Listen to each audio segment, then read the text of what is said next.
যুদ্ধ থামলেও গাজার মানুষের জীবনে ফেরেনি শান্তি। তীব্র মানবিক সংকটের চিহ্ন সবখানে। বাস্তুচ্যুত মানুষ দিন কাটাচ্ছে খোলা আকাশের নিচে। শীত আসার আগে খাদ্য, পানি আর আশ্রয়ের তীব্র সংকট দেখা দিয়েছে।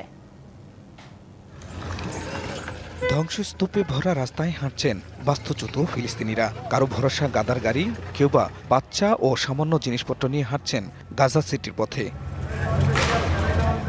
মাসের পর মাস ধরে চলা ইসরায়েলি হামলায় নিশ্চিহ্ন হয়েছে বহু জনপদ। যুদ্ধ থামলেও ধ্বংসের চিহ্ন এখনো সর্বত্র।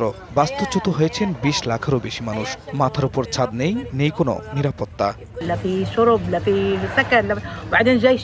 কাজ নেই, খাবার নেই, পানি নেই, আশ্রয়ও নেই।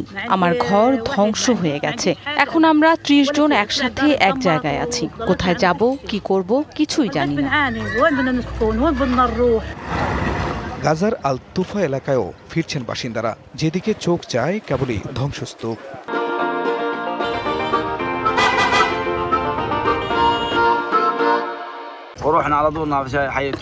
ঘরে ফিরলাম কিন্তু ঘর নেই, পানি খুঁজে বেড়াই, খাবারের টাকাও নেই। এটা কোনো জীবন নয়।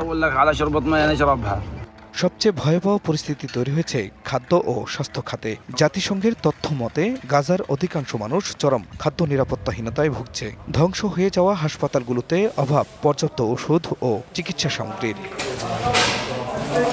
এদিকে গাজায় যুদ্ধবিরতি নিয়ে কড়া বার্তা দিয়েছেন ডোনাল্ড ট্রাম্প। সিএনএনকে দেয়া সাক্ষাৎকারে তিনি বলেন, হামাস চুক্তি ভঙ্গ করলে ইসরায়েলি সেনারা আবারও যুদ্ধ শুরু করতে পারে। খান মোহাম্মদ মুকুল, ডিবিসি নিউজ ডেস্ক।